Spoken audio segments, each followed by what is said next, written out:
बिस्मिल्लाहिर्रहमानिर्रहीम। अस्सलाम वालेकुम student, I am Safdar from web app care. Previous video के अंदर हमने ये कैलकुलेटर डिज़ाइन किया था।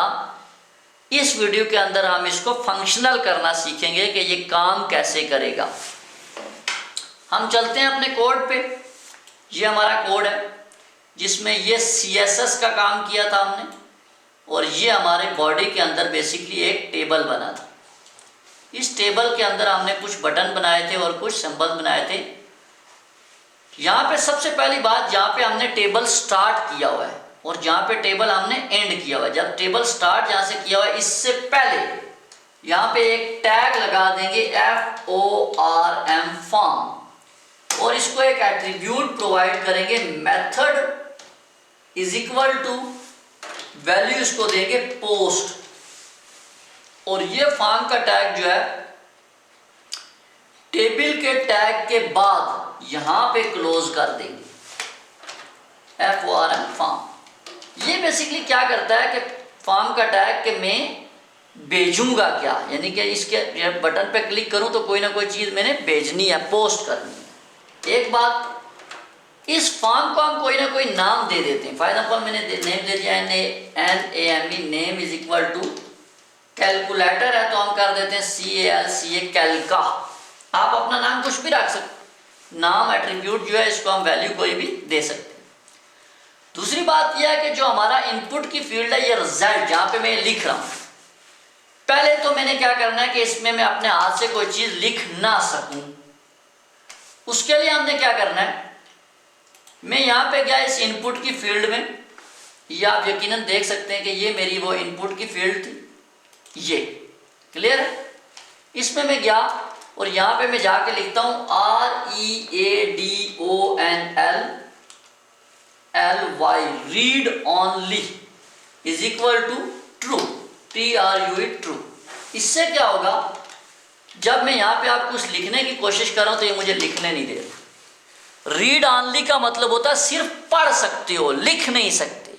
जब भी किसी इनपुट की फील्ड के अंदर हम रीड ऑनली ट्रू कर देते हैं या read only is equal to read only कर देते हैं, तो उसके बाद हम उसके अंदर कोई चीज लिख नहीं सकते। क्लियर है। जिस जगह मुझे शो करना है, यहां पे भी मैं कोई नाम दे देता हूं। फॉर एग्जाम्पल मैंने ये नेम दिया हुआ रिजल्ट का। एक नाम मेरा कौन सा है, कैलका, दूसरा नाम मेरा कौन सा है, रिजल्ट। अच्छा,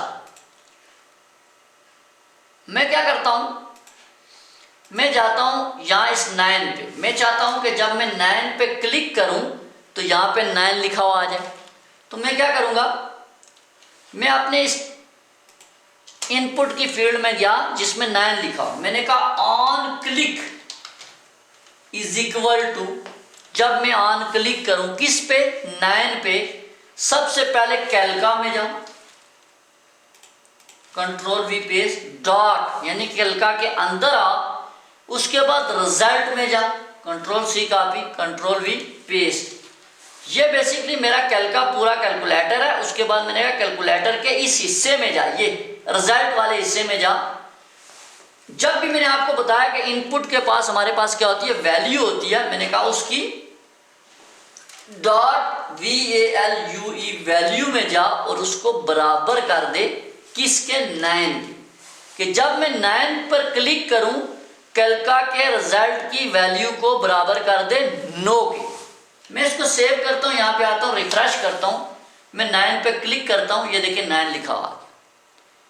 लेकिन अगर मैंने 99 लिखना है, अब मैं 9 पे दोबारा क्लिक करता हूं, ये कोई भी चीज वहां पे नहीं लिख रहा। 99 तो लिखना है ना। इसके लिए हम क्या करेंगे कि कैलका के रिजल्ट की वैल्यू को बराबर तो कर, लेकिन प्लस भी कर, प्लस इज इक्वल, यानी जो चीज लिखी हो उसके साथ प्लस कर दे। इससे क्या होगा, यहां देखिए मैंने अगर 9 लिखा तो 9 प्लस 9 प्लस 9 प्लस 9। क्लियर। इसी तरह मैं कहता हूं, जब मैं क्लिक, बेसिकली ये ऑन क्लिक जो है, ये बेसिकली क्या है, जावास्क्रिप्ट का एक फंक्शन है कि जब हम क्लिक करें तो क्या करना है। मैं यहां पे आया, मैंने कहा on click is equal to, जब मैं क्लिक करूं 8 पे, उसी तरह कैलका में जा, यानी कैलकुलेटर में जा, उसके रिजल्ट में जा, और उसकी वैल्यू में जा, और वैल्यू में जाने के बाद क्या कर, उसको भी प्लस और इज इक्वल कर दे किसके, 8 के। मैं इसको सेव करता हूं, यहां पे आके रिफ्रेश करता हूं, ये देखिए 9 8 8 9 9 8 7 नहीं हो रहा। सेम काम मैं क्या करूंगा, ऑन क्लिक लगा दूंगा किसके ऊपर, कॉपी किया और यहां पे आके मैंने पेस्ट किया और मैं यहां पे आके 7 लिख देता हूं। सेव किया, यहां पे आया रिफ्रेश किया, 9 8 7 7 8 9। डिवाइड के लिए क्या करेंगे, मैंने कहा इसी तरह ऑन क्लिक करूं किसके ऊपर, डिवाइड के ऊपर, तो यहां पे डिवाइड एक सिंबल आ जाए। अगर मैं यहां पे ऐसे डिवाइड लिख देता हूं, मैंने सेव किया, यहां पे आया रिफ्रेश किया, आई थिंक 9 8 7 डिवाइड, देखिए डिवाइड नहीं आ रहा, हालांकि मैंने क्या किया, यहां पे डिवाइड लिखा है। अगर मैं सेव करके यहां पे आकर रिफ्रेश भी करता हूं, 9 8 7 डिवाइड नहीं आता। ये क्या कहता है कि जब किसी सिंबल को हम क्लिक करेंगे तो उसके लिए जरूरी है, ये सिंबल है ना, ऑपरेटर है बेसिकली, इसको अरिथमेटिक ऑपरेटर कहते हैं, प्लस माइनस मल्टीपल या डिवाइड, तो उसको भी कोटेशन में रखना जरूरी होता है। यानी कि मुझे यहाँ पे इससे पहले भी एक कोटेशन लगानी पड़ेगी, इसके बाद भी एक कोटेशन लगानी पड़ेगी। ये बात यहाँ पे एक एम आपने सीखनी है कि जब भी हम अंदर सिंगल कोटेशन यूज करेंगे तो बाहर हमें डबल कोटेशन यूज करना होगी, बाहर सिंगल कोटेशन नहीं लगेगी।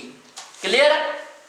अब मैंने सेव किया, यहाँ पे आया और रिफ्रेश किया, 9 डिवाइडेड बाई 7, ये देखिए डिवाइड का सिंबल आ गया, 8 डिवाइडेड बाई 8 डिवाइड का सिंबल आ गया। सेम काम हम यही करेंगे। मैंने कहा ऑन क्लिक करूं जब किसके ऊपर, इस 6 के ऊपर, तो वहां पे क्या करना, उसको प्लस इज इक्वल कर देना 6 के। अगर मैं क्लिक करूं 5 के ऊपर तो प्लस इज इक्वल कर देना 5। अगर मैं क्लिक करूं 4 के ऊपर तो यहां पे प्लस इज इक्वल कर देना 4।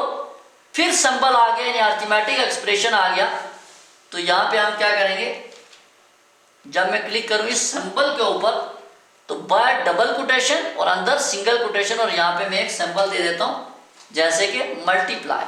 सेव करते हैं, रिफ्रेश करते हैं, ये देखिए 8 मल्टीप्लाई 4, मल्टीप्लाई हम यहां पे छोटा लिख देते हैं, बल्कि मल्टीप्लाई ये आएगा स्टैटिक वाला, 8 मल्टीप्लाई 5 डिवाइडेड बाई 7। अच्छा, इसी तरह हम नीचे आते हैं 3 to 1 के ऊपर। हम क्या करते हैं, अगर मैं 3 के ऊपर क्लिक करूं तो यहां पे प्लस इज इक्वल कर दे 3। अगर मैं 2 के ऊपर क्लिक करूं तो प्लस इज इक्वल कर दे 2। 1 के ऊपर क्लिक करूं तो प्लस इज इक्वल कर दे 1।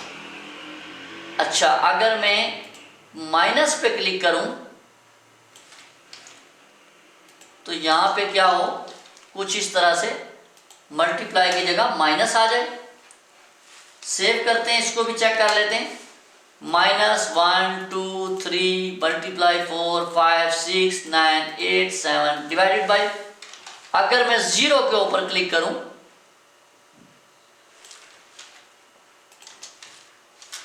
तो यहां पे कर दे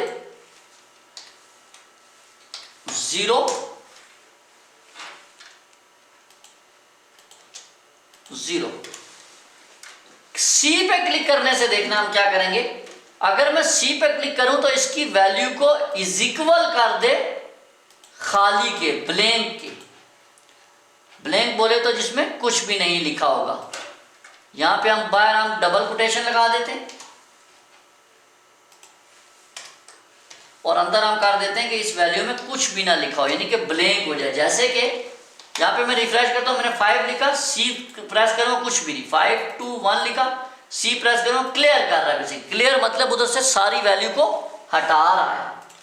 इसी तरह इज इक्वल को छोड़ते हैं। इज इक्वल पे हम क्या करेंगे, ये मैं आपको अभी बताता हूँ। और अगर मैं प्लस पे क्लिक करूँ तो यहाँ पे इसके अंदर लिखा हुआ है प्लस, यहाँ देखें प्लस भी आ रहा है, ज़ीरो भी आ रहा है, माइनस 1 2 3 मल्टीप्लाई 4 5 6 डिवाइडेड बाई 7 8 9 और क्लियर। इज इक्वल क्या है, बेसिकली अगर मैं लिखूं 5 मल्टीपल 2 इज इक्वल को प्रेस करूं तो 5 मल्टीपल 2 हो जाना चाहिए। यानी कि ये जो ऑपरेटर इसके लगे हुए अर्थमेटिक ऑपरेटर ये एवोल्यूएट हो जाने चाहिए, ये एक्सप्रेशन जो है ये सॉल्व हो जानी चाहिए। उसके लिए हमारे पास क्या है कि जब मैं क्लिक करूं किसके ऊपर,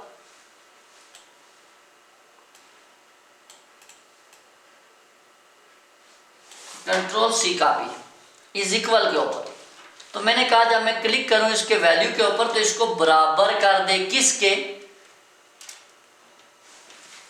इसको बराबर कर दे EVAL, एक फंक्शन है एवोल्यूएट, EVAL एवोल्यूएट का एक फंक्शन है। ये बेसिकली क्या करता है, थोड़ा सा कोड हमें छोटा करना पड़ेगा, यकीनन आपको नजर आ रहा है। मैं यहाँ पे किसको एवोल्यूएट कर दे, कैलका रिजल्ट डॉट वैल्यू को कॉपी किया, यहाँ पे इस फंक्शन के अंदर डाल दिया। इससे क्या होगा, जब मैं रिफ्रेश करता हूँ, मैंने कहा 5 multiple 4 is equal 20 minus 4 is equal 16। ये फंक्शन जो एवोल्यूएट है ये क्या कर रहा है, ये मैं आपको बताना चाहता हूँ। EVAL का जो फंक्शन है बेसिकली क्या करता है, कैलका में जाता है, उसके रिजल्ट में जाता है, उसके वैल्यू को एवोल्यूएट कर देता है। यानी कि इसके अंदर जो अर्थमेटिक एक्सप्रेशन है, जैसे कि मैं कहूँ 5 डिवाइडेड बाई 4 मल्टीपल 8, तो ये सिंबल है ऑपरेटर है, इसको क्या कर देता है, एवोल्यूएट कर देता है। ये देखिए हमें रिजल्ट दे रहा है, क्लियर करता हूँ तो ये क्लियर कर रहा है। ये बेसिकली हमारा एक जावास्क्रिप्ट के तहत हमने एक कैलकुलेटर बनाया, आसान सा सिंपल सा कैलकुलेटर कि हम उसको कैसे कैलकुलेट कर सकते हैं। यहाँ पे जो हमने चीज़ें बनाई हैं उसको बनाने का तरीका क्या था, सबसे पहली बात हमने प्रीवियस वीडियो में टेबल बनाया, उसके अंदर हमने रोज क्रिएट की, उसमें TD क्रिएट किए। जब ये बन जाए CSS के अंदर जाके हमने इसको CSS प्रोवाइड किया। इस वीडियो के अंदर हमने फॉर्म में जाके सबसे पहले मेथड पोस्ट किया और इसको कोई ना कोई नाम दे दिया। इसी तरह हमने रिजल्ट को कोई नाम दे दिया। रीड ऑनली क्यों लगाया कि ताकि इस जो हमारा इनपुट की फील्ड है यहाँ पे हम खुद कुछ ना लिख सकें, जब बटन प्रेस करें तो उसकी वैल्यू उठ के आ जाए। क्लियर है। इसी तरह हमने जावास्क्रिप्ट के तहत ऑन क्लिक के फंक्शन में उसकी वैल्यू को प्लस इज इक्वल किया। दोबारा से बता रहा हूँ, जब भी हम अर्थमेटिक ऑपरेटर कोई भी यूज करेंगे, बाय डबल कोटेशन होगी, अंदर सिंगल कोटेशन होगी जिसमें सिंबल यानी कि ऑपरेटर जिसे कहते हैं ये आएगा। और सी के ऊपर हमने क्या किया कि उसकी वैल्यू को 0 कर दे, और इज इक्वल पे हमने क्या किया कि उसकी वैल्यू को इवोल्यूएट कर दे। तो ये हमारा एक कैलकुलेटर बन गया जिसको आप इजीली देख सकते हैं, ये फंक्शनल है, तमाम काम ये कर रहा है। क्लियर है। अगर आपकी कोई भी क्यूरी है, कोई भी क्वेश्चन है जिसकी आपको समझ नहीं आती तो आप कमेंट्स कर सकते हैं, इंशाल्लाह हम आपकी क्यूरी रिजॉल्व करने की कोशिश करेंगे। बहुत शुक्रिया जी, अल्लाह हाफिज़।